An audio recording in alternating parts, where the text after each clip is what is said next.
Saúdo a todos na paz do Senhor Jesus. Irmãos, estamos mais uma vez, a meditar na palavra do Senhor, que está aqui em Mateus, no capítulo 18, do versículo 15 até o 22, Nós estamos na continuação dessa mensagem, que nós iniciamos no dia de ontem, que é o perdão do pecado de um irmão, que diz o seguinte a mensagem: Ora, se teu irmão pecar contra ti, vai e repreende-o entre ti e ele só. Se te ouvir, ganhaste a teu irmão. Mas se não te ouvir, leva ainda contigo 1 ou 2, para que pela boca de 2 ou 3 testemunhas toda a palavra seja confirmada. E se não as escutar, dize-o à igreja. Glória a Deus, aleluia, Jesus. E se também não escutar a igreja, considera-o como um gentio e publicano.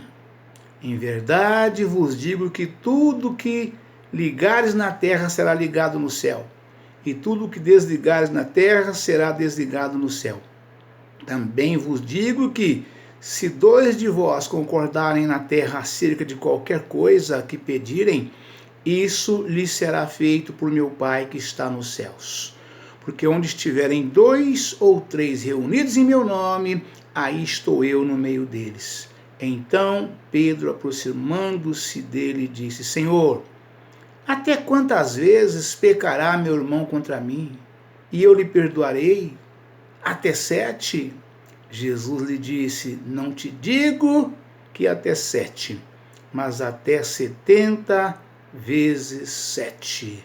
Amém, irmãos? Glória a Deus, aleluia, Jesus.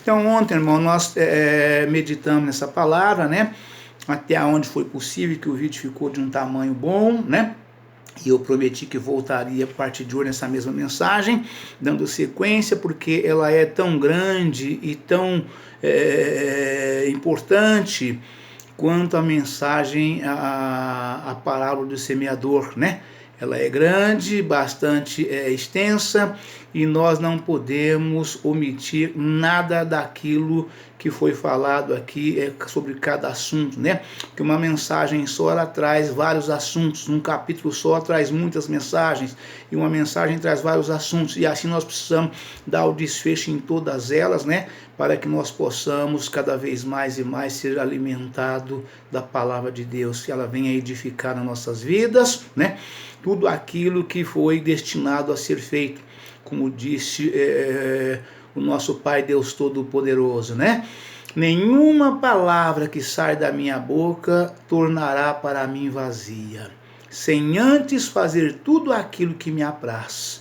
Então aqui vou eu e aqui vamos nós, no cumprimento dessa passagem, para que nós possamos ter o melhor entendimento possível em nome do Senhor Jesus. Amém? Louvado seja Deus, glória a Jesus. Aleluia, Pai. Louvado seja Deus. Então, irmãos, nós estamos dando a sequência aqui hoje. Louvado seja Deus, aleluia, Jesus, Nós fechamos ontem, só para os irmãos lembrar onde nós fechamos ontem, nós fechamos aqui, Louvado seja Deus. E por fim, se recusar também atender a igreja local, deve ser considerado como um gentio e publicano, isto é, como alguém que está fora do reino de Deus, separado de Cristo e caído da graça, Gálatas, capítulo 5, versículo 4. Não tem condições de ser membro da igreja e deve ser desligado da comunhão da mesma. Aqui nós encerramos ontem e estamos dando sequência aqui agora. A conservação da pureza da igreja deve ser mantida não somente nas áreas do pecado e da imoralidade, como também em caso de heresia doutrinária e de infidelidade à fé histórica do Novo Testamento, As Escrituras ensinam que a disciplina eclesiástica deve ser exercida num espírito de humildade, de amor, de pesar, e de autoexame, né? Glória a Deus, aleluia, Jesus. Então, irmãos, essa parte anterior que nós acabamos de fazer aqui, né? A conservação da pureza da igreja deve ser mantida não somente nas áreas do pecado e da imoralidade. Ou seja, os problemas da igreja não é só o pecado de imoralidade, né? Tem mais problemas sem ser estes, né? Glória a Deus, aleluia, Jesus. Como também em caso de heresia doutrinária, né? O que é heresia doutrinária, irmãos? A doutrina que o pastor passa, que prega na igreja, é para ser cumprida, é para ser obedecida. Não é para ser lançado para as costas do membro, ele sai a porta para fora e dá de ombros, né? E começa a fazer tudo do jeito que ele quer, do jeito que ele pensa. Né? Ordem dada, eu aprendi isso muito cedo na minha vida, porque desde cedo eu comecei já trabalhando, né? Tendo responsabilidades, tendo equipe sobre o meu comando, né? E aí eu aprendi desde cedo, né, com os meus patrões, que ordem dada tem que ser executada, né? Então as mesmas ordens que o seu chefe dá na sua empresa e você cumpre, que se você não cumprir você vai perder seu emprego, você tem que também ter ela aqui na casa de Deus com o pastor, né? Você tem que ter, porque o pastor, ele não vai agir da mesma forma que age o patrão ou o chefe na empresa particular, empresa privada, né? Mas através da autoridade de Deus, né, ele vai falando com você e você acaba sendo punido assim, acaba sendo punido sim, né? O Deus dá autoridade para o pastor para punir. Vocês viram no vídeo de ontem, no fechamento, até a que ponto chega, né, a rebeldia de um crente, de um membro da igreja, né? Até que ponto chega aí as punições que ele pode receber, né? Ele chega ao ponto de ser excluído da obra de Deus, né? Ser excluído, né? E isto é o pior estado que pode estar um membro de Cristo na igreja e dos crentes, né? Então, de modo que heresia doutrinária é isto, né? É a rebeldia, é o dar de ombro, o não obedecer, né? E ainda blasfemar falando contra a doutrina que o pastor pregou e que não vai obedecer, e quem manda em mim sou eu, ninguém tem nada com a minha vida, dentro da igreja sim, mas fora não. Então, isso é heresia, né? Isso é heresia, você tem que obedecer lá fora, até mais do que dentro da igreja, porque lá dentro quem está te vendo é só os membros e o pastor, né? E de fora o mundo está olhando para você, né? Apóstolo Paulo tem uma parte que ele fala, vou trazer essa mensagem qualquer dia desse, né?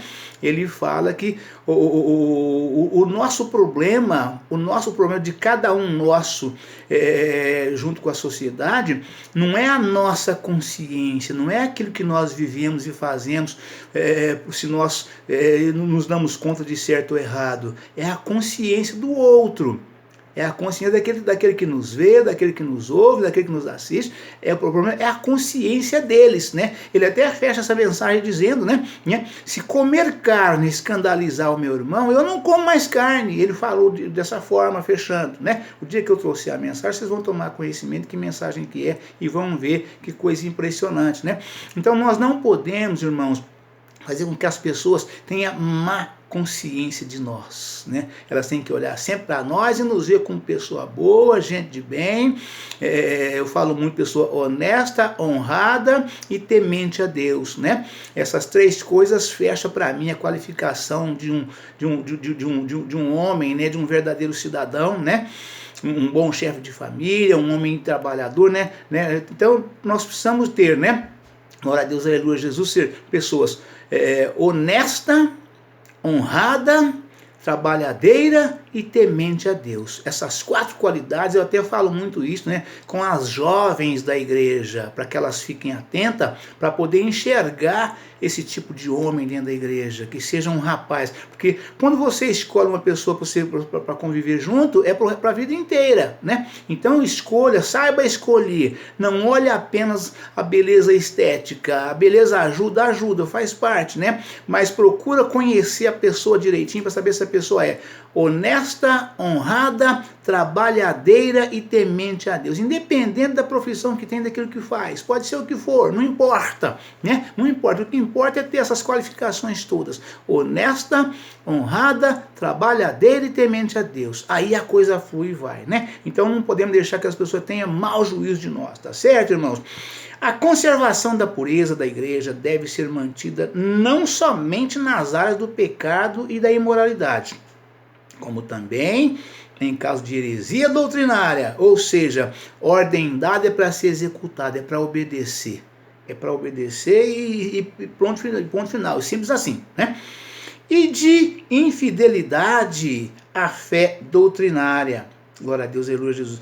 As Escrituras ensinam que a disciplina eclesiástica deve ser exercida num espírito de humildade, de amor, de pesar e de autoexame. Eu falo muito isso, irmãos. Quer dizer, quem aplica disciplina na igreja é o pastor, né? É o pastor, o pastor principal, o anjo da igreja. A igreja está sob a responsabilidade dele. Então, ele é o responsável pela ordem e a decência da igreja que ele dirige, que está nas mãos dele, né? Ele não é, mesmo que ela for particular, ele não é o dono da igreja. O dono da igreja é Cristo, né? Ele só dirige, ele só toma conta, ele só conduz a obra de Deus ali, né? Então, as Escrituras ensinam que a disciplina eclesiástica deve ser exercida num espírito de humildade, de amor, de pesar e de autoexame. Ou seja, o próprio Senhor diz, ele não tem nenhum prazer na morte de um ímpio, né? O apóstolo Paulo dizia, está escrito, né? Vai, ensina, exorta, repreende com amor. É o que está falando aqui nessa mensagem, né? Está falando aqui. Então, o pastor, assim como Deus não tem nenhum prazer na morte de um ímpio, porque a alma é lançada no fogo do inferno, né? Aquela alma se perdeu, o pastor também não tem nenhum prazer em disciplinar membro nenhum, né? Isso não nos traz nenhuma alegria, disciplinar alguém, pôr a pessoa no banco, tirar de comunhão, não deixar participar das atividades da igreja, né? Isso não nos dá nenhum prazer, nenhuma alegria, pelo contrário, nos entristece, porque nós sabemos a angústia, a dor e o sofrimento de uma pessoa nessa situação. E se o pastor não fizer isto com amor, ele lança a alma para fora da igreja. Ele lança para fora da igreja. A pessoa não aguenta, os crentes chamam isso de prova. A pessoa não aguenta a prova e sai da igreja, vai para o mundo, e aí ela vai fazer tudo que ela fazia antes de se converter e aceitar a Cristo. E volta para o mundo e corre o risco de o pastor não conseguir, nem ele, nem nenhum outro, trazer de volta aquela alma se perder. Então aquele pastor que pôs aquela ovelha para fora, que não exortou com amor, com o entendimento que vem de Deus, com sabedoria que vem de Deus, com conhecimento, e sobretudo com aquele amor fraternal revestido da graça do Senhor, né? Porque agindo dessa forma, a pessoa entristece, fica aborrecida, fica triste, mas ela suporta melhor a prova, e ainda assim, durante todo o período, está orando por aquela alma. Ela não participa de nada das atividades da igreja, nem em comunhão, mas a igreja o tempo todo está orando por essas almas que estão passando por essa situação, para que elas possam suportar, passar, reconhecer, arrepender, voltar, revestida de poder e graça e sobretudo da humildade, porque passou a prova, mas passou através da humildade, aguentou firme, e o Senhor é com aquela pessoa. E aí é como diz a palavra de Deus, né? A glória da segunda casa será maior do que da primeira, né? Então, de modo que, mas essa palavra, pastor Israel, não é só sobre as igrejas, né? A igreja é formada de quê, irmãos? A igreja é formada através do homem e da mulher, dos membros de Cristo, né? A verdadeira igreja não é o prédio, né? A verdadeira igreja somos nós, somos membros da igreja, que somos membros do corpo do sangue de Cristo. Nós somos a igreja de Cristo. Amém, irmãos? Aleluia, Jesus. E aí, irmãos, essa confirmação aqui, eu acabei de passar, vou ler para poder passar para os irmãos. As Escrituras ensinam que a disciplina eclesiástica deve ser exercida num espírito de humildade, né? E não com arrogância, né? Já que eu falei tudo sobre isso antes. De amor e de pesar e de autoexame, né? Ver essa afirmação no capítulo Mateus 22, versículo 37, nota, né? 2 Coríntios, capítulo 2, versículos 6 e 7. Gálatas, capítulo 6, versículo 1. Amém, irmãos? Pecados e imoralidade sexual na igreja devem ser tratados de conformidade com 1 Coríntios, capítulo 5, versículo 1 ao 5. E 2 Coríntios, capítulo 2, versículo 6 ao 11. Deve ser tratado em conformidade com esta palavra que está nessas duas referências que eu acabei de entregar aqui. Nesses tipos de pecados graves, a igreja toda deve tratar o culpado com pesar e lamento, ou seja, não se alegrar com a situação da pessoa que caiu nessa situação, né? As pessoas, muitos pastores até falam um palavrão aqui para falar no que a pessoa caiu. Eu não menciono essa palavra. Essa palavra não sai, nunca, as pessoas que me conhecem nunca viu falar essa palavra e nunca verá eu falar em cima do altar essa palavra aqui. Mas a pessoa que sai acontece isso, cai nessa situação, né? Pecados e imoralidade sexual na igreja devem ser tratados com, né? Glória a Deus, aleluia a Jesus. Nesses tipos de pecados graves, a igreja toda deve tratar o culpado com pesar e lamento, né? Glória a Deus, aleluia a Jesus. Disciplinando o transgressor o suficiente. 2 Coríntios, capítulo 2 ao 6. Capítulo 2, versículo 6. Excluindo da igreja, 1 Coríntios, capítulo 5, versículo 2 ao 13. Posteriormente, após um período de evidente arrependimento, o disciplinado poderá ser perdoado, receber outra vez o amor dos irmãos e ser restaurado à comunhão. Então foi o que eu disse. O irmão está em prova, está passando. Então, é importante que os irmãos acompanhem esse irmão, né, com lamentação, né, de forma que o irmão possa suportar, com pesar, lamentação e pesar, para que o irmão possa suportar bem a prova, né, e assessorando esse irmão através de oração, de palavras boas, de conforto, para poder suportar, porque dependendo do pecado que ele cometeu, igual no caso aqui falando de problemas sexuais, né, é um desastre total, é um descontrole total na vida daquela pessoa, daquele irmão, daquela irmã, na família. É um negócio assim, estarrecedor, né? Então depende muito do apoio dos irmãos, porque se não tiver um apoio total, sai, vai embora e às vezes não volta mais, a alma se perca e vai queimar no fogo do inferno, né? Então é necessário este amor dos irmãos, né? Glória a Deus, aleluia, Jesus, né? Posteriormente, após um período de evidente arrependimento, o disciplinado poderá ser perdoado, receber outra vez o amor dos irmãos e ser restaurado à comunhão. 2 Coríntios, capítulo 2, versículo 6 a 8, né?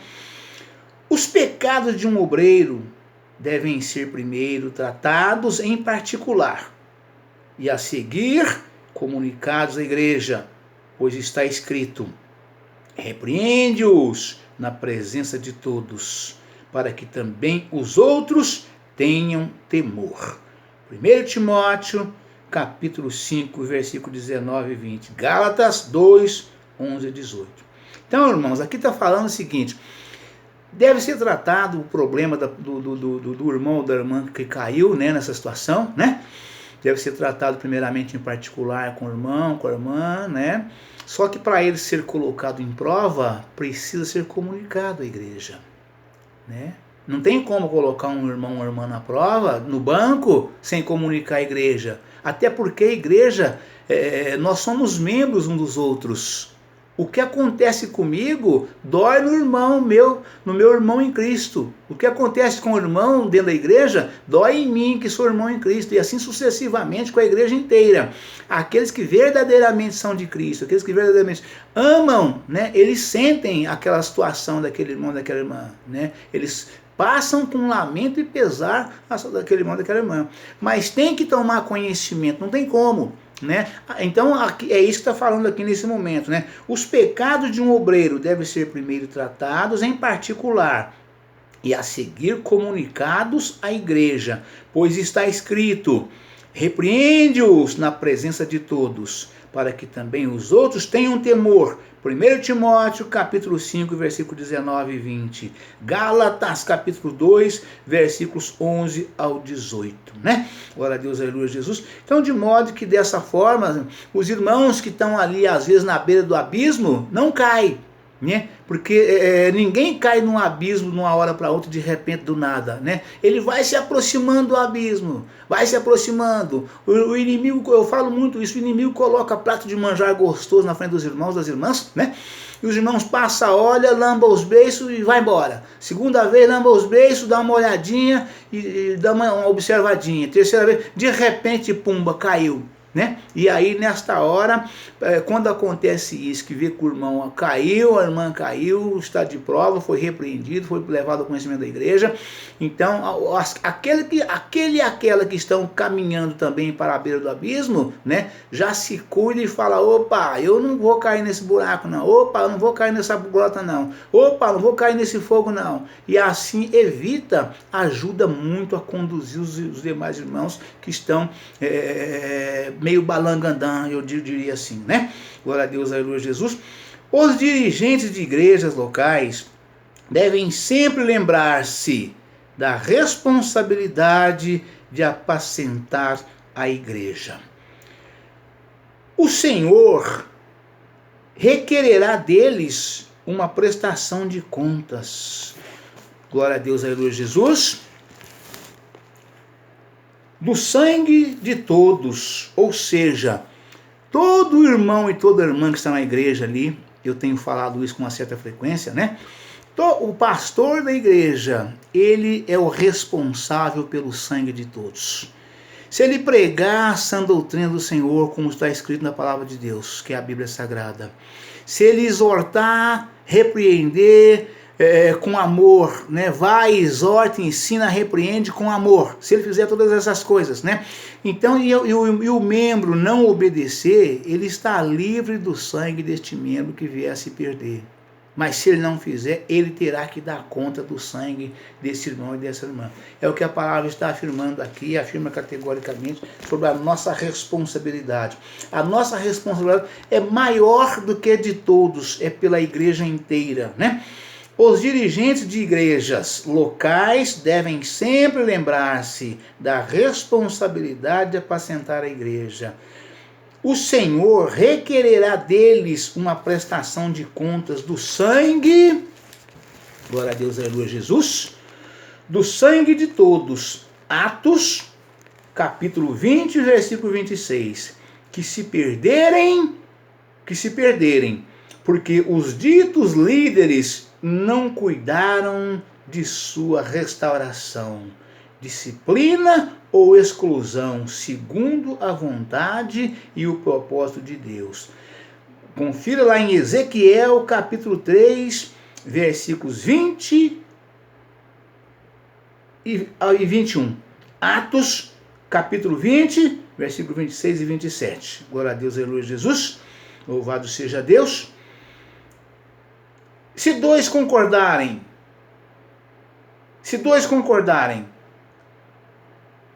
há a grande autoridade na oração coletiva e unida. A razão disto é que onde ou dois ou três estão reunidos com fé e dedicação a Cristo, Ele está no meio deles. A sua presença outorgará fé, força, direção, graça e consolo. Confira em Salmos 46, versículo 5, e Isaías, capítulo 12, versículo 6. Amém, irmãos? Vou encerrar essa mensagem por aqui, esse vídeo por aqui, e amanhã nós voltaremos para o fechamento da mensagem, o perdão do pecado de um irmão, que tem mais coisa pela frente ainda, para nós poder estar elucidando junto com os irmãos. para que nós tenhamos perfeito entendimento e a palavra de Deus seja cada vez mais e mais edificada nos nossos corações e surta o efeito desejado, como disse o Senhor. Nenhuma palavra que sai da minha boca tornará para mim vazia, sem antes fazer tudo aquilo que me apraz. Amém, irmãos? Deus abençoe a todos, um forte abraço, fica na paz do Senhor Jesus. Amanhã estaremos de volta com um novo vídeo, em nome do Senhor Jesus. Amém?